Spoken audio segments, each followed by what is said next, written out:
people pouring in, and they can look at him and they can see trouble. They go, trouble, trouble, trouble, trouble, no trouble, trouble, trouble. They can look at him and they can see good or bad.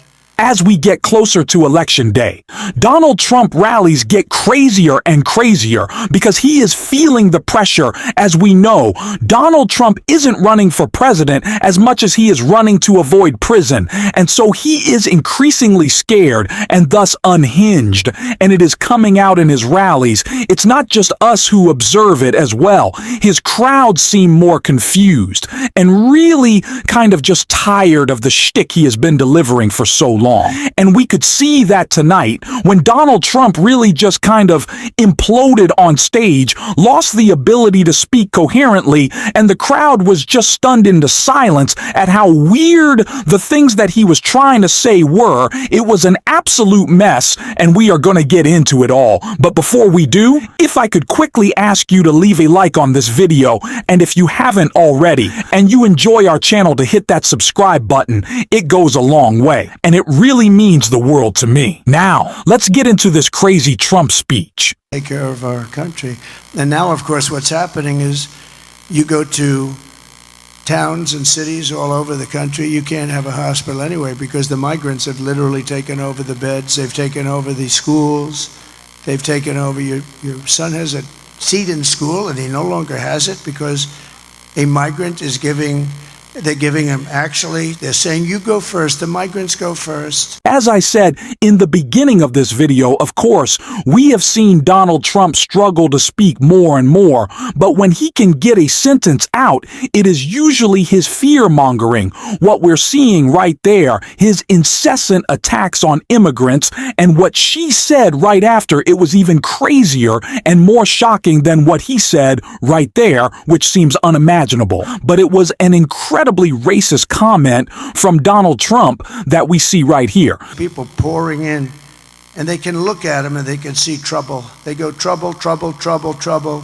no trouble, trouble, trouble.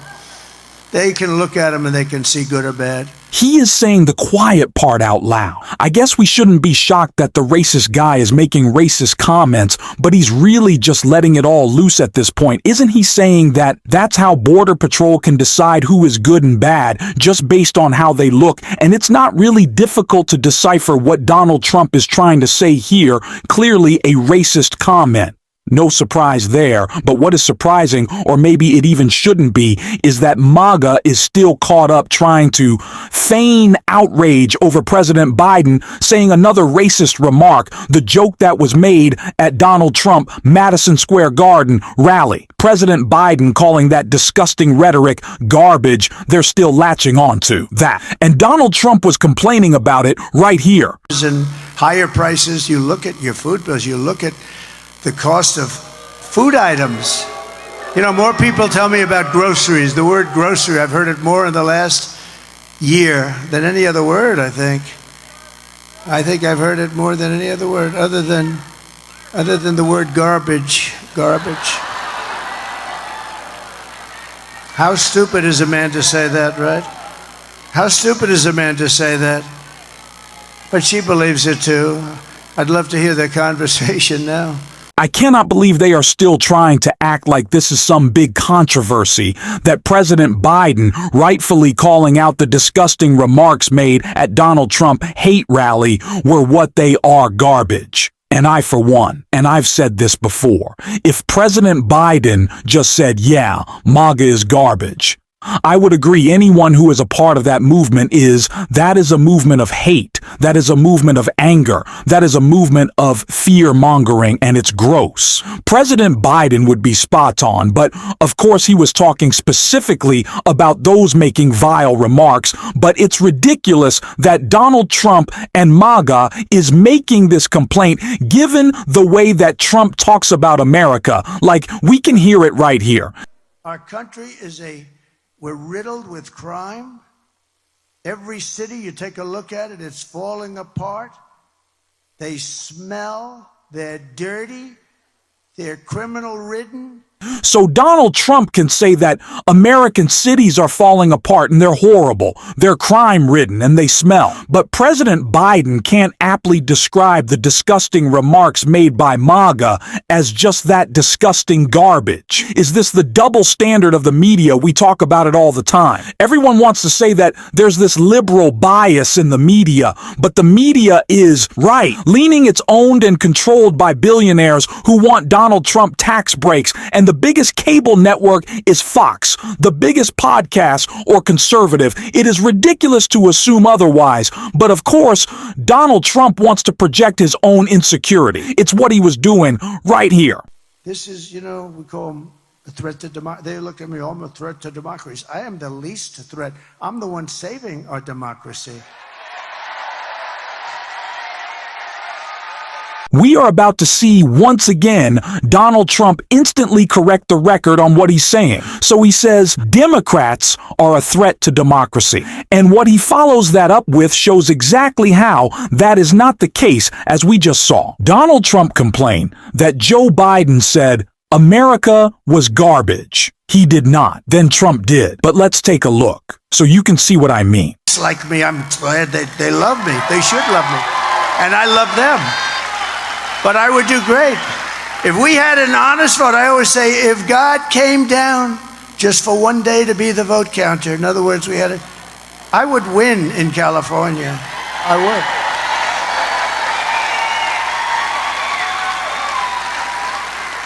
Donald Trump says Democrats are a threat to democracy, and then he said if Jesus was counting the votes, he'd win California, suggesting that there is something illegitimate about our elections, that they're red. Somehow wouldn't that be considered attacking our democracy, a threat to our democracy? Donald, have you considered that? Of course not, he doesn't. He just spews nonsense, and like I said at the beginning of this video, in an increasingly concerning way to his own crowd. And that's why they fell silent when he was going off on this tangent right here.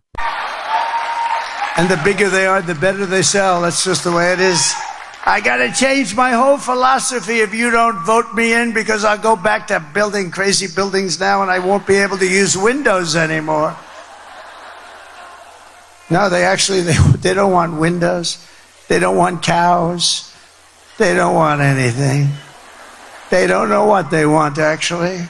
Is this really the point in the election that we're at? Democrats are coming for your windows and your cows. This is what Donald Trump is talking about, and you can hear just how out of it and confused and really annoyed the crowd is, and that continued. When Donald Trump continued right here. You know what her real goal is? $93 trillion. They don't want any more windows in apartments, no more windows.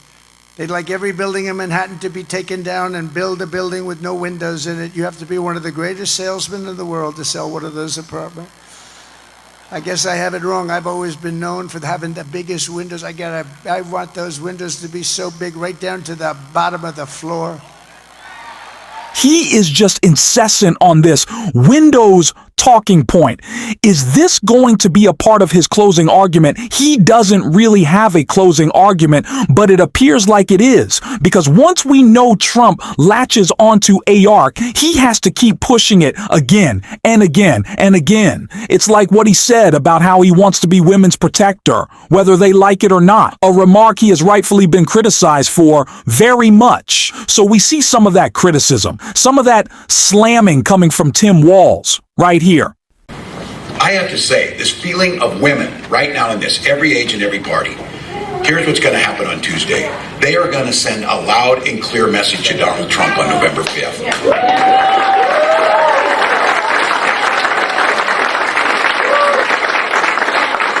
They're going to send that message whether he likes it or not.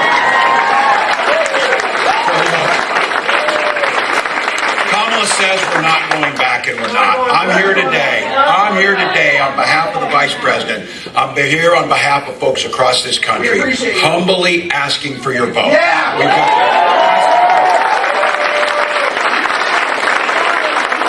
days. We know momentum's on our side.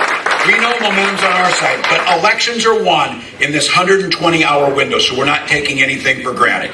So this is the 120-hour pep talks, folks. This game. I truly can't think of any sane individual in America who thinks Donald Trump is their protector or who wants Donald Trump to be the protector. Again, San is doing a lot of work in that sense. I can think of a lot of people who do the maggot cultists for sure, but it's such a great call out by Tim Balls, and of course, VP Harris is driving this message home, and she did so right here. And remember how we got here. Donald Trump hand-selected 3 members of the United States Supreme Court with the intention that they would undo the protections of Roe v. Wade, and they did as he intended. And now in America, 1 in 3 women lives in a state with a Trump abortion ban, many with no exceptions, even for rape and incest, which is immoral. And Donald Trump's not done. Did everyone hear what he just said yesterday? That he will do what he wants, quote, and here's where I'm going to quote, whether the women like it or not.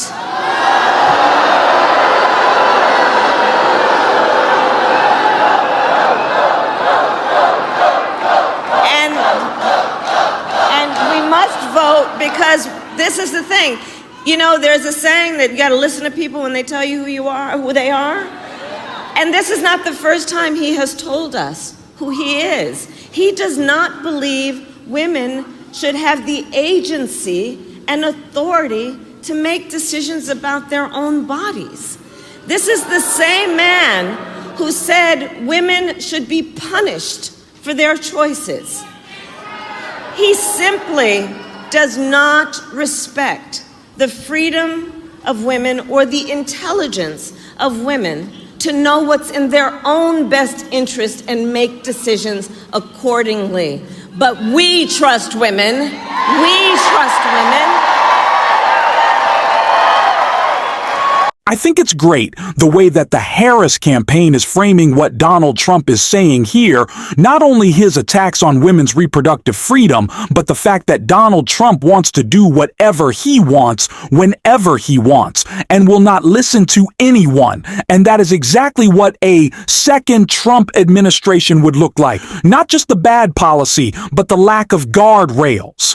Donald Trump's insistence on being a dictator, his need for complete control, his changing whims that are incredibly scary. That's why VP Harris continued to deliver that message in this clip right here. Former President Donald Trump has said that he would be a protector of women, whether they like it or not. What do you make of that, and how does that contrast with your views on women and their rights and needs?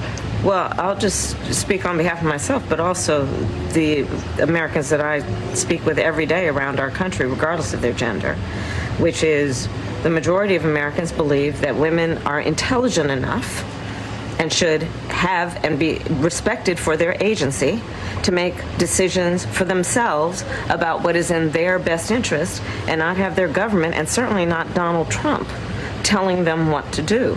And his latest comment is just the most recent in a series of examples that we have seen from him in his words and deeds about how he devalues the ability of women to have the choice and the freedom to make decisions about their own body. This is exactly what we need to be talking about in the closing days of this campaign. And it's what we're going to be talking about on this show. And if you want to support that, as always, you can hit that subscribe button. You can leave a like on this video.